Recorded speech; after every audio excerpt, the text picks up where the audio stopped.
Tanzania tulizoea kila mtu kuwa na dini yake, na kama nchi serikali haina dini na kila mwananchi ana uhuru wa kuabudu dini anayoiamini,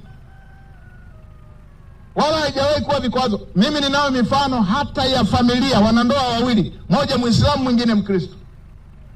Mimi ninayo mifano hiyo. Hiyo ndio Tanzania tuliyokuwa nayo. Sasa hivi tunawindwa mno kwenye jambo hili la udini.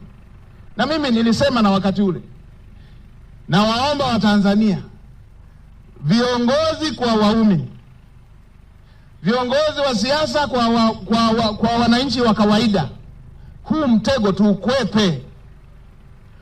Huu mtego tukiingia hauna mshindi. Ukienda kwenye mtego unaogusa imani ya mtu hauna mshindi. Nilisema kwenye kikao kimoja wapo, viongozi mna maoni, mna ushauri, mna mambo ya msingi. Kuanzia Mheshimiwa Rais amesema milango iko wazi, yuko tayari kwa vikao. Nendeni, onaneni na Mheshimiwa Rais, semeni mnayotaka. Na sisi wasaidizi wake wote, milango iko wazi. Hiyo ndio nchi yetu.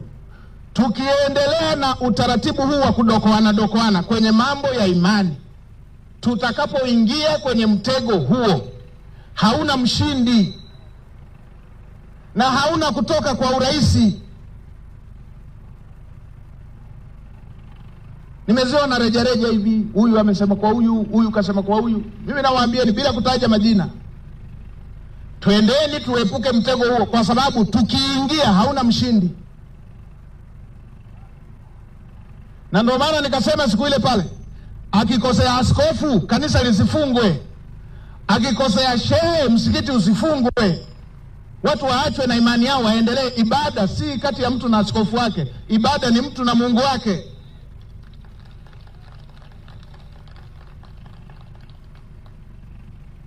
Ndio haya mambo ukifuatilia kwenye nchi zilizowahi kuharibikiwa, kila mtu alikuwa anajiona yeye hahusiki.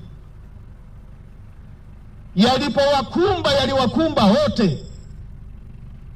Na sasa naanza kuona mchezo huo, kila mtu anadhani anatumia tu uhuru wake wa kusema. Anatumia tu uhuru wake wa kusema. Wengine wanachokoza, wengine wanachokozeka. Tunacheza na mtego ambao ukitunasa ni ngumu sana kutoka. Usimguse mtu kwenye imani yake. Hili tuambizane wote, na nafsi zetu zituongoze. Watu wawe responsible na taifa hili. Tusiwapeleke watu kwenye mtego wa aina hiyo. Ndio.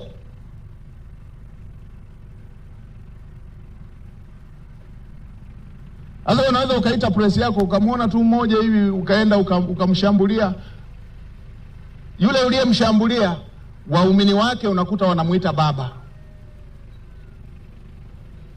Wewe utaona mpuzi na kaongea upuzi hivi, waumini wake wanamuita baba.